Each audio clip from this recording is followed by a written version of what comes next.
The next time you're at the airport, take a look around.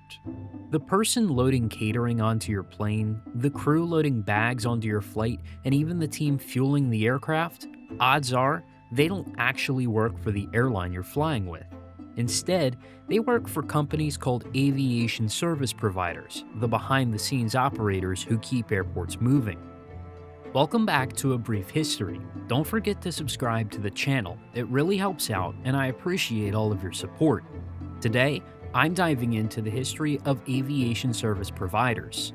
I'll explore how airlines went from handling almost everything in-house to outsourcing a massive share of their operations, and we'll take a closer look at the 5 biggest companies handling commercial flights in the United States today.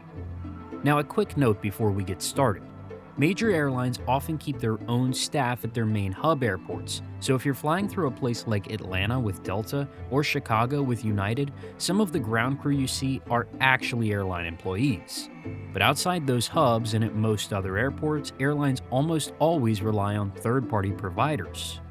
Low-cost carriers like Spirit and Frontier outsource ground handling everywhere except maybe their home base. Back in the early days of commercial aviation, airlines handled almost everything themselves. If you bought a ticket, checked your bag, or even enjoyed a meal on board, every step of that process was managed by airline employees. From the gate agents and baggage handlers to the fueling crews and flight attendants, airlines ran their operations in-house. Airports themselves were mostly just the infrastructure: runways, taxiways, terminals, and air traffic control. Cities or governments owned and operated them, but the day-to-day work of making flights happen, that was the airline's responsibility.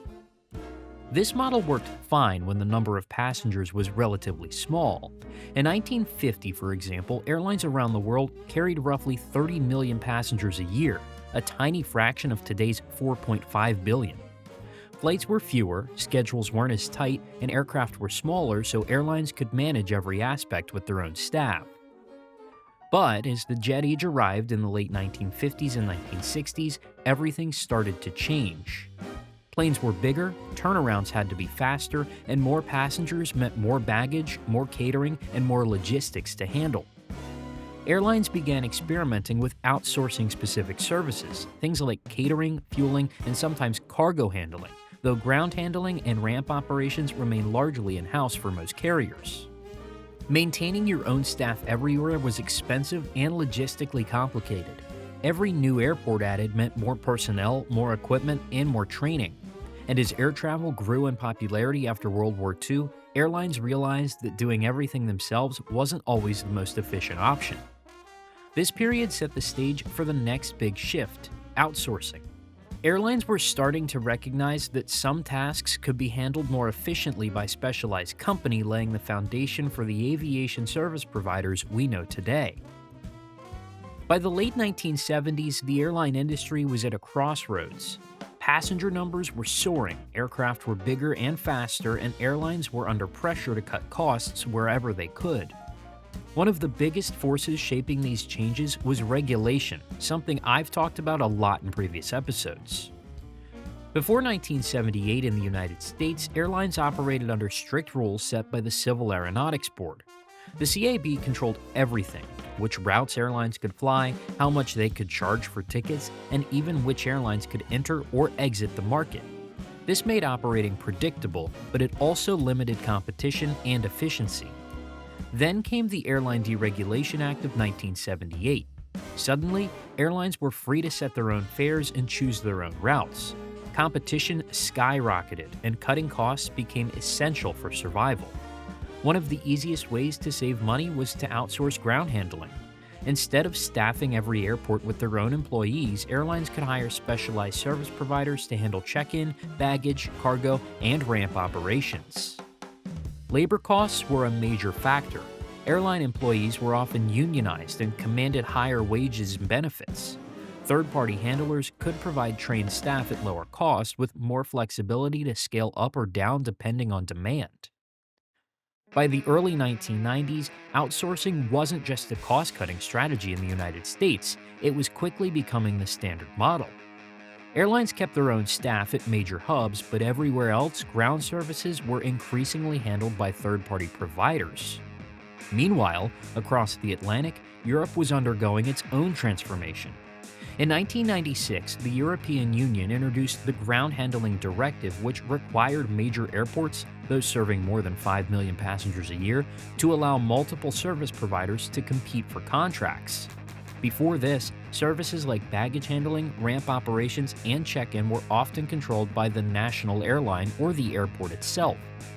The directive opened the door for independent companies, including Swissport and Menzies, to expand across Europe. It increased competition, improved efficiency, and lowered costs for airlines. In many ways, this legislation set the stage for the global model of outsourcing that dominates today, showing how regulatory change could reshape the airline industry just as dramatically as deregulation had in the United States. With outsourcing quickly becoming the global standard, independent aviation service providers quickly realized that scale mattered. It wasn't enough to handle a few flights at a handful of airports. To meet the needs of international airlines, these companies needed networks that spanned continents. This led to a wave of consolidation and expansion. Companies began acquiring smaller regional handlers, building larger operations, and standardizing services across multiple countries. So, who are the biggest aviation service providers in the United States right now? These are the companies that handle everything from baggage to cargo and ramp operations, often for multiple airlines at the same airport. While there are dozens of smaller regional providers, 5 companies dominate the U.S. market. First up is Unifi Aviation. Headquartered in Atlanta, Unifi is the largest aviation service provider in the United States with more than 23,000 employees over 200 airports. They handle passenger services, ramp operations, cabin cleaning, and more. Fun fact, Unifi started as a part of Delta known as DAL Global Services before being spun off and rebranded in 2020. Next is Swissport. This is the global giant you've probably heard of.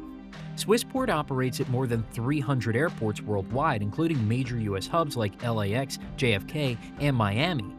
They handle everything from baggage and cargo to fueling and even airport lounges.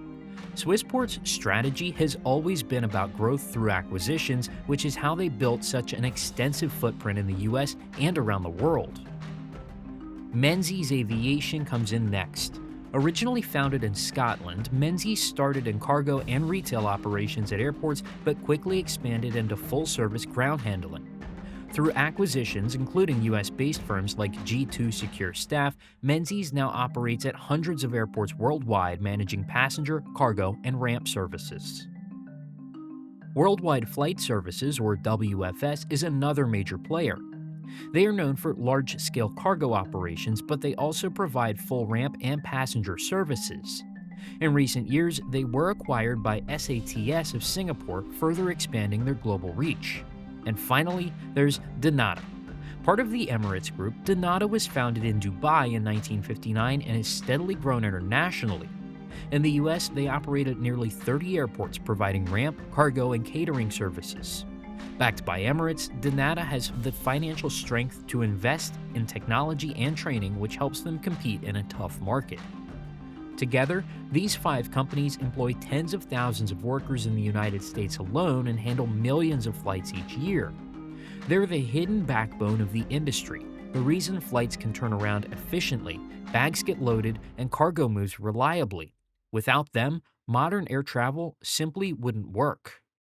The rise of aviation service providers has had a major impact on the airline industry, airports, and the people who work in them. For airlines, outsourcing means flexibility and cost savings. They don't need to staff every airport with their own employees, and they can scale operations up or down depending on demand. For low-cost carriers, outsourcing is almost essential. It lets them operate efficiently without huge overhead costs. Airports benefit too. Having independent service providers increases competition, which often improves efficiency and lowers costs. Instead of each airline duplicating staff and equipment, providers like Unifi, Swissport, or dnata can offer standardized services to multiple airlines, keeping airports running smoothly. For workers, the picture is more mixed. Aviation service providers employ tens of thousands of people, but these jobs are often lower paid and less secure than traditional airline positions.